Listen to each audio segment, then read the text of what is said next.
The seas will rise over the next 400 years, 1/8 of an inch, you know. Which means basically you have a little more beachfront property, okay? I mean, how does this happen? Last week he had the whole legal system rigged. Now he's powerless, I guess. Meanwhile, did you hear about the epic smackdown? Jimmy Kimmel and Stephen Colbert just went nuclear on Trump, and it's got everyone talking. But here's the kicker. They did it with just one word. Seriously, one single word was all it took to send Trump into a full-blown meltdown. Want to know what that magic word was? Stick around, because we're about to spill the tea on this late-night comedy bombshell. Before we move on, I'd like to ask you a small favor. If you appreciate this content, please take a second to like this video and subscribe to the channel. Over 98% of you watch the videos without subscribing. It costs you nothing, but it makes a huge difference to us. Would you declassify JFK files? Yeah.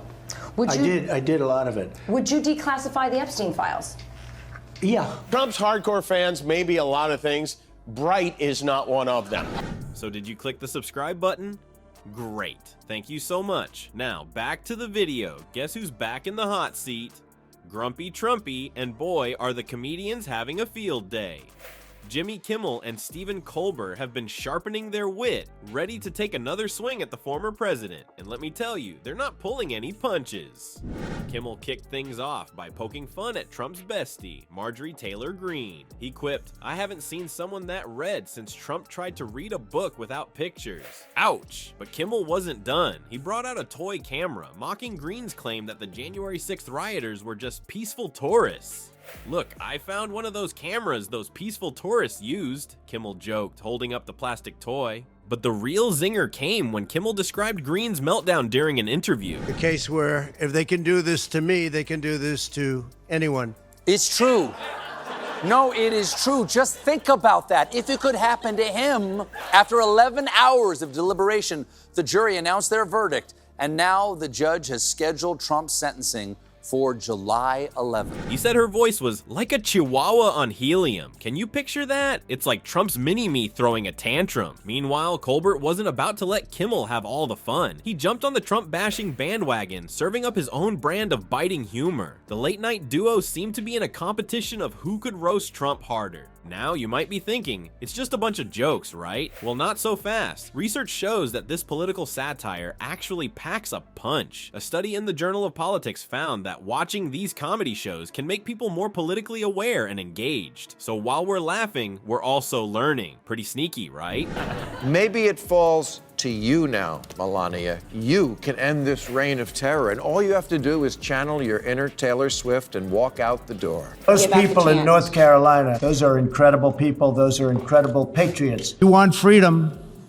Take pride in your country. But wait, there's more. These comedy kings weren't done roasting the orange turd. They had one more trick up their sleeve, and it involved just one word. One single word that supposedly exposed Melania Trump. Can you guess what it was? Well, I'm not gonna keep you in suspense. The word was divorce. Yep, these comedians suggested that Melania might want to pull a Taylor Swift and leave her man. Talk about a low blow. But the laughs didn't stop there. Enter Bill Maher, ready to join the Trump-bashing party. Just when you thought the Trump roast couldn't get any hotter, Bill Maher steps in with a prediction so wild, it makes the comedians look like they're telling knock-knock jokes. So I guess I'll just have to pass the time with my countdown to sentencing advent calendar. There you go. Good all 38 days here. New this morning, Twitter has permanently banned the personal account of Georgia Republican Congresswoman Marjorie Taylor Greene. What's got Maher sweating bullets about 2024? Hint, it involves guns, chaos, and a potential presidential standoff that'll make you wish for the good old days of simple Twitter wars. Maher's not here to crack jokes, folks. He's painting a picture of 2024 that's darker than Trump's spray tan gone wrong. He's worried that Trump's fans might decide to bring more than just MAGA hats to the next inauguration.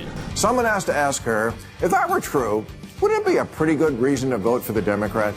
Marjorie Taylor Greene, the congresswoman from Georgia, is now saying the federal government is literally controlling the weather. We're controlling the weather. You think they're going to stay home now that this has happened again and they have all these people in place that are on their side? Maher asks. Yikes. It sounds like he's expecting less hail to the chief and more duck and cover. But wait, there's more. Maher's crystal ball shows America looking like one of those countries we used to feel bad for. You know, the ones where election day is more like a WWE Royal Rumble. He says it's gonna be very interesting, which is code for terrifying. It's not anti-feminist to say that in addition to doing everything men can do intellectually, women also have another power, the power of the ultimatum. When the last guy was here, you were shipping jobs to China. Now we're bringing jobs home from China. It's like saying your blind date has a great personality. We all know what that really means. Maher's not done dropping truth bombs. He says the country is more divided than a Weight Watchers meeting at a pizza parlor. Can you picture it? Red states and blue states eyeing each other like the last slice of pepperoni supreme. But instead of fighting over calories, they're battling for democracy itself. Here's where it gets really wild. Maher warns that we might end up with two guys claiming to be president. Imagine that chaos. It'd be like having two dads fighting over the TV remote on Super Bowl Sunday, but the stakes are way higher. Picture this. It's January 20th, 2025. I mean, how does this happen? Last week he had the whole legal system rigged. Now he's powerless. If you were president, would you declassify, you can answer yes or no to these. Yeah. Would you declassify the 9/11 files? Yeah. Two men are saying they are president. Talk about a political custody battle. But Maher's not just here to scare us. He's trying to wake us up before it's too late. He says Trump is still taking the mask of a tyrant off and trying to eat your democracy. Sounds like a horror movie where the monster is orange and tweets a lot. With all this doom and gloom, is there any hope? Well, Maher has an idea, and it's not what you'd expect. Spoiler alert, it doesn't involve building a bunker or moving to Canada, but you'll have to stick around to find out what this comedy genius has up his sleeve. Trust me, it's worth the wait. To anyone who commits crimes, no matter who they are. Do you realize it doesn't matter who you are? The witnesses that were on our side, they were literally crucified by this man who looks like an angel, but he's really a devil.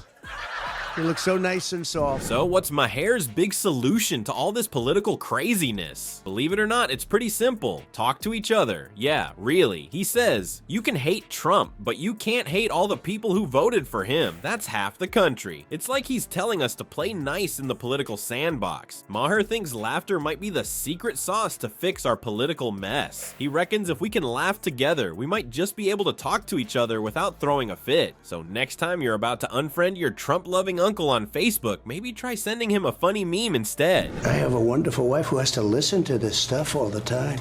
They do that for this reason. And you know what? If I'd just been found guilty of covering up a hush money payment to a porn star, I wouldn't be in a rush to get home to my wife either. Remember folks, a good laugh might be just what the doctor ordered for our political headache. But hey, don't go overboard on the late night comedy. Too much of a good thing might leave you thinking the world's gone completely bonkers.